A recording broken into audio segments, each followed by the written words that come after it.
황금의 양피, 메디아와 이하순. 황금의 양피, 옛날 데살리아에 아따마스라는 왕과 네필레라는 왕비가 살고 있었다.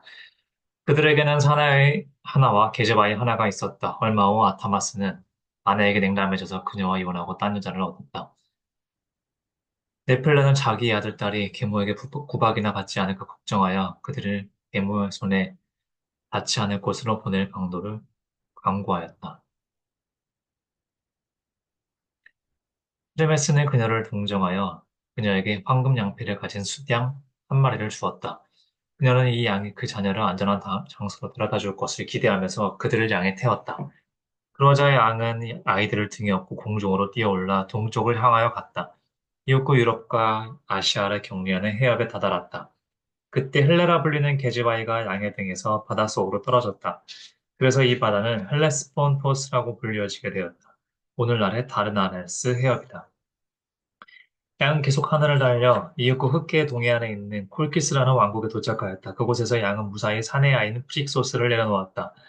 그 아이는 그 나라의 왕, 아이에테스의 뜨거운 영접을 받았다. 프릭소스는 그 양을 제우스에게 제물로 바치고 황금 양피를 아이에테스에게 주었다. 왕은 그것을 신에게 바친 숲속에 놓고 잠자지 않는 용으로 하여금 지키도록 하였다.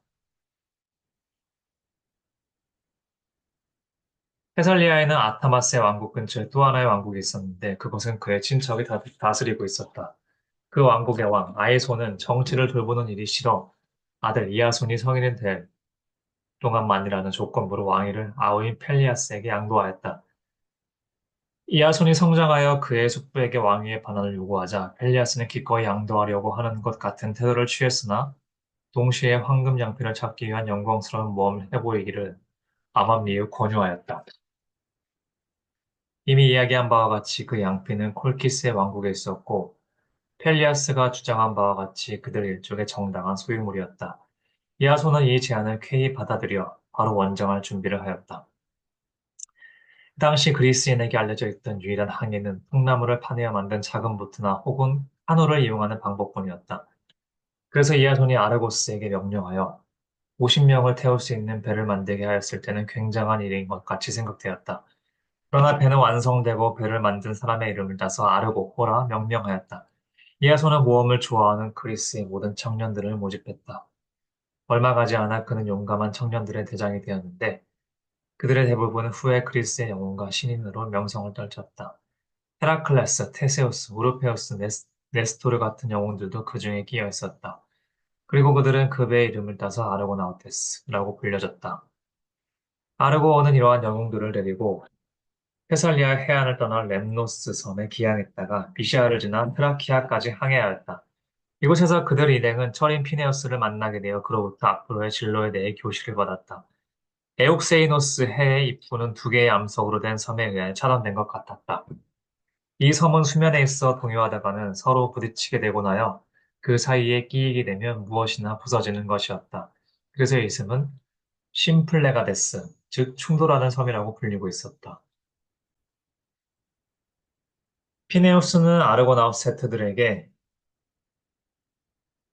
위험한 해협을 통과하는 방법을 가르쳐 주었다. 그들이 그 섬에 도착하였을 때 한 마리의 비둘기를 놓아주었다. 비둘기가 바위 사이를 날아가자 두 바위 섬이 움직여 서로 부딪혔다.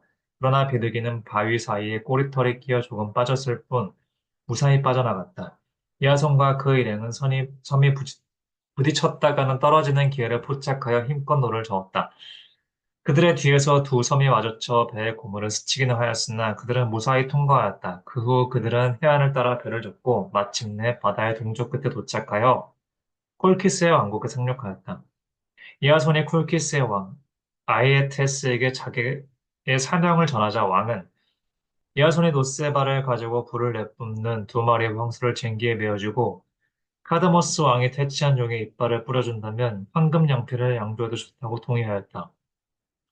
이 용의 이빨을 뿌리면 그로부터 한 무리가 무사가 나와 그것을 뿌린 자에게 무기를 들고 돌진한다는 것은 잘 알려진 사실이다.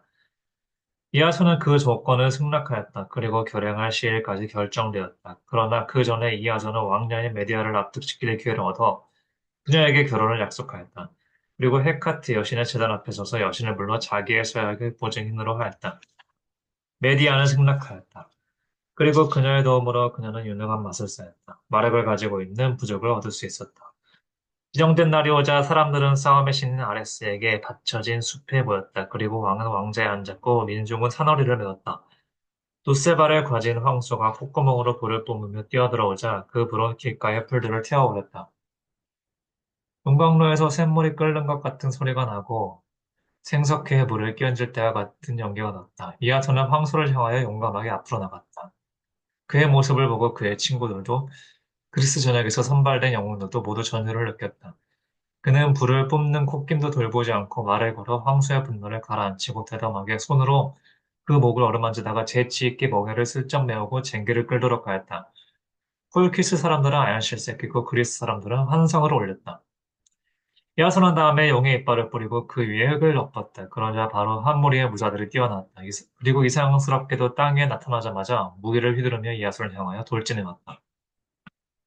그리스인들은 그들의 영웅의 신상을 걱정하여 떨었고 그에게 부적을 주어 그 사용법을 가르쳐준 메디아까지도 공포로 해서 안색이 창백해졌다. 이하선은 잠시 동안 칼과 방패로 공격자를 막았으나 그들의 수요가 압도적으로 많음을 알고는 메디아가 가르쳐준 방법을 사용하여 돌을 하나 손에 쥐고 그것을 적들의 한가운데에 던졌다.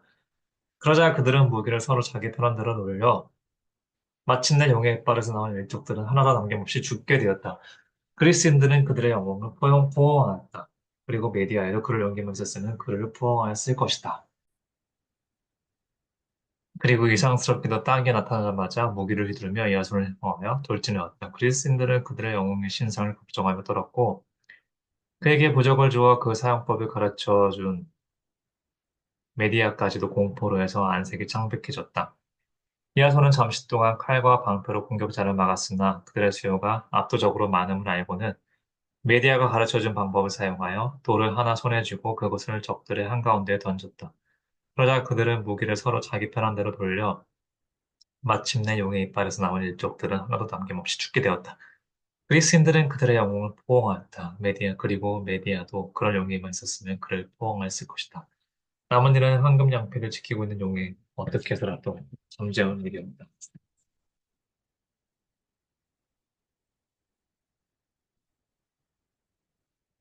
그러나 이것은 메디아가 준 마법의 약을 이 용에게 더 방울 떨어뜨림으로써 용의하게 이루어졌다. 양 냄새를 맡자 용은 분노를 가라앉히고 잠깐 동안 꼼짝도 하지 않고 서 있더니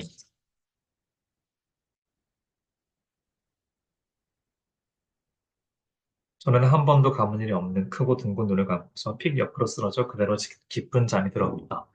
이하손은 양피를 입수한 후 친구들과 메디아를 거느리고 국왕인 아이에테스에게 그들의 출발을 저지할 여유를 주지 않으려고 빨리 배를 타고 테살리아로 돌아갔다. 그리고 일동이 무사히 도착하자 이하손은 양피를 펠리아스에게 인도하고 아르고 오를 포세이돈에게 바쳤다. 그 후 이 양피가 어떻게 되었는지 알 수 없으나 아마 그것도 다른 황금의 보물처럼 결국 그것을 입수하는 데 쏟은 노고에 비하면 그다지 가치 있는 물건이 아님을 판명되었을 것이다.